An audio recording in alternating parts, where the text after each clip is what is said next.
नमस्कार दोस्तों, स्वागत है एक बार फिर से आप सभी का आपके अपने चैनल हनुमान से परिवार में। आशा करते हैं कि प्रभु श्री हनुमान जी और परम पूज्य गुरुदेव बाबा नीम करोड़ी महाराज जी आप सभी भक्तों पर असीम कृपा सदैव बनाए रखें। दोस्तों, बाबा जी हमेशा से त्रिकालदर्शी हैं। महाराज जी आने वाले समय को बहुत ही आसानी से देख लेते हैं और एक भक्त के जीवन में घटने वाली सारी घटनाओं को बाबा पहले से जानते हैं। और इसीलिए जो कोई भी बाबा नीम करोड़ी महाराज जी की भक्ति करने लग जाता है, बाबा के श्री चरणों में पूर्ण रूप से समर्पित हो जाता है, महाराज जी समय समय पर उसे उसी के जीवन में घटनाओं ही नहीं अपितु दुर्घटनाओं के लिए भी संकेत देते हैं। जी हाँ दोस्तों, महाराज जी एक भक्त को समय रहते चेताते रहते हैं कि तुम्हारे आने वाले समय में कुछ इस तरह की दुर्घटना घटने वाली है, जिसके प्रति तुम्हें आगाह करते हुए हम उसका मार्ग भी बता रहे हैं। अगर महाराज जी के बताए गए उस मार्ग को भक्त सांकेतिक रूप में समझ लेता है तो अवश्य वह भक्त उस मुसीबत से, उस दुर्घटना से टकराने से बच जाता है और महाराज जी के बताए गए मार्ग पर चलकर वह फिर से महाराज जी में अपने विश्वास को और ज़्यादा बढ़ा लेता है। कहने को तो दोस्तों अनेक जगह पर लोगों ने बताया कि महाराज जी ने नीम करोड़ी गांव के अंदर तपस्या करी, साधना करी, उसके बाद शायद उन्हें हनुमान जी की सिद्धियाँ मिली और आने वाले समय में चमत्कारिक लीलाएँ हुई। लेकिन वहीं पर कुछ वो लोग जिन्होंने महाराज जी के साथ समय बिताया है, बाबा के युवा काल से जो उन्हें जानते हैं, जब महाराज जी जटाधारी शंभू के रूप में रहते थे, पूरे शरीर पर भस्म लपेटे हुए, बड़ी बड़ी जटाएं किए हुए, हाथ में कमंडल और चिमटा लिए हुए, बाबा का शरीर सुडौल और लंबा होता था और बाबा का मुख पर तेज तो देखते ही बनता था। उस समय भी महाराज जी के अंदर स्वरूप में यानी कि अपने ही रूप के अंदर हनुमान जी की सिद्धियाँ थी। महाराज जी समय समय पर उन सिद्धियों के द्वारा अपने भक्तों का कल्याण करते थे। चलते फिरते बिना किसी बात के बाबा की सिद्धियाँ अपना चमत्कार दिखाती थी। इस कारण से जो लोग महाराज जी के युवावस्था में जब बाबा नए नए नीम करोड़ी गांव के अंदर साधना के लिए रुके थे, उस समय पर लोग ये पहचान गए थे कि यह जो सामने मानव शरीर है, ये शरीर स्वयं में पूर्ण रूप से सिद्ध है और जो ये तपस्या कर रहे हैं, तप कर रहे हैं इस गांव के अंदर रहकर, ये मात्र और मात्र छलावा है। इसकी आड़ में ये लोगों के अंदर धर्म के प्रति, भक्ति के प्रति मजबूती लाना चाहते हैं। क्योंकि एक इंसान अगर कोई तपस्या साधना ना करे, कठोर तपस्या के दौरान ना गुजरे, तो दूसरा इंसान इस बात पर विश्वास ही नहीं करता कि उसने ईश्वर की कृपा को पाया है। इसी कारण से महाराज जी घोर तपस्या किया करते थे। उनकी तपस्या घंटों घंटों चलती। 8-8, 10-10 घंटे महाराज जी जमीन के अंदर बनी गुफा के अंदर ध्यानस्थ रहते। आहार के तौर पर महाराज जी सिर्फ दूध ग्रहण करते थे, जो गांव के ही लोग बारी बारी से बाबा को पहुंचाया करते थे। उस समय महाराज जी के युवा काल में भी अनेक लोगों ने त्रिकालदर्शी भविष्य देखने वाली ऊर्जा का एहसास किया था। जब महाराज जी बिना किसी भी ग्रामीण व्यक्ति के कुछ मांगे और पूछे अनायास ही कोई ऐसी बात कह देते जो कालांतर में जाकर बिल्कुल हूबहू घटती, तो लोगों को दृढ़ विश्वास हो जाता कि उस दिन हमने महाराज जी से कोई प्रश्न नहीं पूछा, लेकिन ये बाबा ने जो कुछ बताया वह सब कुछ उन्हीं के बताए अनुसार बिल्कुल ठीक ठीक घटा है। इस कारण से गांव के अंदर महाराज जी के प्रति डर से ज़्यादा श्रद्धा बनने लगी।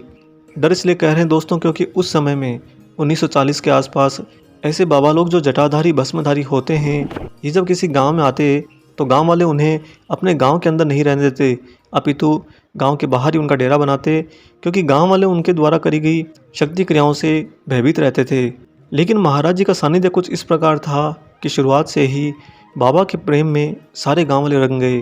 आज आपको महाराज जी का उसी युवा काल का एक ऐसा किस्सा सुनाते हैं जो नीम करोड़ी गांव का ही है। वहां पर महाराज जी ने किस तरह से त्रिकालदर्शी शक्ति के द्वारा एक भोले वाले भक्त के प्राण जाने से बचा लिए। जी हाँ दोस्तों, नीम करोड़ी गांव के अंदर महाराज जी ग्रामीण लोगों के द्वारा बनाई गई गुफा में साधना किया करते थे और उन्हीं के साधना स्थल से थोड़ी ही दूर पर एक कुआं भी था जो गाँव के ही लोगों के द्वारा निर्मित था। उस कुएँ के अंदर ही गाँव के लोग अक्सर पानी भरने आते थे और वह कुआं उस समय गांव के अनेक लोगों के पानी की समस्या का समाधान करता था।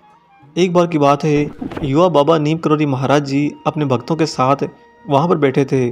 तभी एक उसी गांव की स्त्री उस कुएं पर पानी भरने के लिए आई। अगले कुछ मिनटों में उसने रस्सी और बाल्टी के द्वारा उस कुएं से पानी निकालकर अपने घड़े में भरा और पानी भरकर जब वह लौटने लगी तो महाराज जी नज़दीक बैठे हुए उसकी ओर देखकर ज़ोर ज़ोर से हंसने लगे।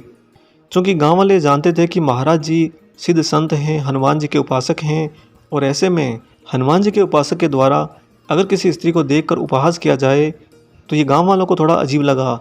इसलिए महाराज जी की अनायासी हंसी कुछ लोगों को वहां पर नागवार लगी। थोड़ी देर में जब वह स्त्री पानी के बर्तन साथ लेकर चली गई तो वहीं बैठे लोगों में से, गांव के लोगों में से एक भक्त ने साहस करके महाराज जी से पूछा कि बाबा, आप भला उस स्त्री को देखकर हंस क्यों रहे थे? ये तो एक संत के लिए अच्छी बात नहीं।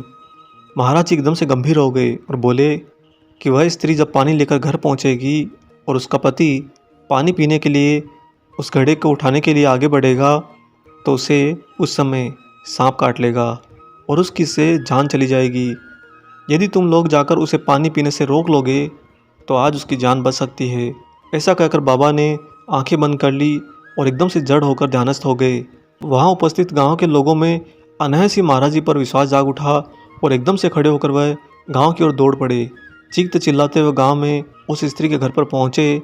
जब वह वहाँ पर पहुँचे तो उन्होंने देखा कि वास्तव में स्त्री के घड़ा नीचे उतारते ही उसका पति पानी पीने के लिए आगे बढ़ रहा था। घर में प्रवेश करते दूर से ही वे ग्रामीण लोग जोर से चिल्लाए, वहीं रुक जाओ, आगे मत बढ़ना। उस स्त्री का पति आश्चर्यचकित होकर वहीं पर रुक गया। उसे कुछ समझ में नहीं आया कि हमारे गांव के ही लोग आज अचानक ऐसे भाव में कैसे। गांव के लोगों ने मिलकर थोड़ा साहस करके धीरे से उस घड़े को हटाया जो उस स्त्री के द्वारा लाया गया था। तो वास्तव में दोस्तों, उस घड़े के नीचे एक बहुत बड़ा विषैला काला नाग बैठा था। उस स्त्री का पति ये समझ गया कि यदि महाराज जी के ये शिष्यगण दौड़कर उस समय उनके घर पर नहीं पहुंचते तो उस दिन वह खुद को पानी पीने के लिए घड़े के पास आने से नहीं रोक पाते और उन्हें सांप काट लेता और उनकी मृत्यु बिल्कुल निश्चित थी। गांव वालों ने उसी स्त्री के घर में बाबा नीम करोली महाराज जी के जय जयकार करी और वहीं से वे सब लोग जय जयकार करते हुए पुनः महाराज जी की तपस्थली बाबा की गुफा की ओर चल पड़े। गांव के लोग बताते हैं कि अंतर्यामी महाराज जी ने उस दिन उस संभावित मृत्यु को टाल दिया था और आने वाले समय में नीम करोली गांव में महाराज जी की इस घटना की चर्चा काफ़ी ज़्यादा होती रही।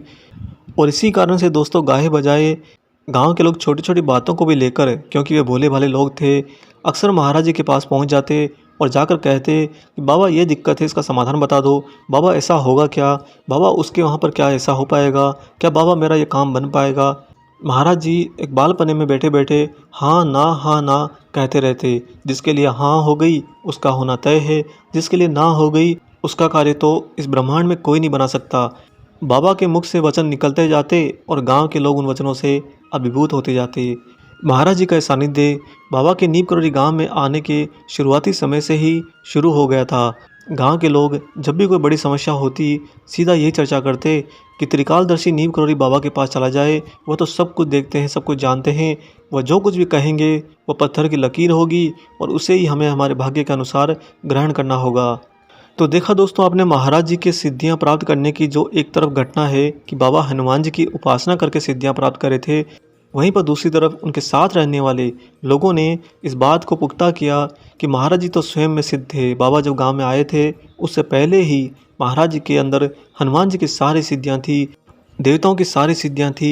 यहाँ तक कि महाराज जी के अंदर ही समस्त देवी देवता वास करते हैं। ये बात गांव के लोग भली भांति जानते थे। इस कारण से कहते हैं कि नीम करोली गांव के अंदर कभी कोई इंसान दुखी नहीं होता था, क्योंकि जब उसके पास दुख आता था, उसके जीवन में कोई कष्ट आते थे, कहीं पर वह फंस जाता था या कोई काम बिगड़ जाता था, तो वहीं पर खड़े खड़े या बैठे बैठे वह महाराज जी को याद करता, गाँव के बाहर अपनी ही गुफा में ध्यानस्थ नीम करोली बाबा का स्मरण करता। और कहते हैं गांव वाले कि जो ही हम स्मरण करते नीम करोली बाबा का, तुरंत हमारा काम बन जाता, तुरंत हमारा कष्ट दूर हो जाता, हमारे मार्ग खुल जाते।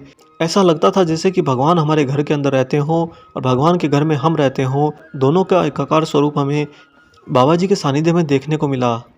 आज भी आप में से कोई जब नीम करोली गाँव जाएगा और वहाँ पर कोई बूढ़े बुजुर्ग लोगों से मिलेगा तो उन्हें महाराज जी के बहुत सारे किस्से जरूर सुनने को मिलेंगे।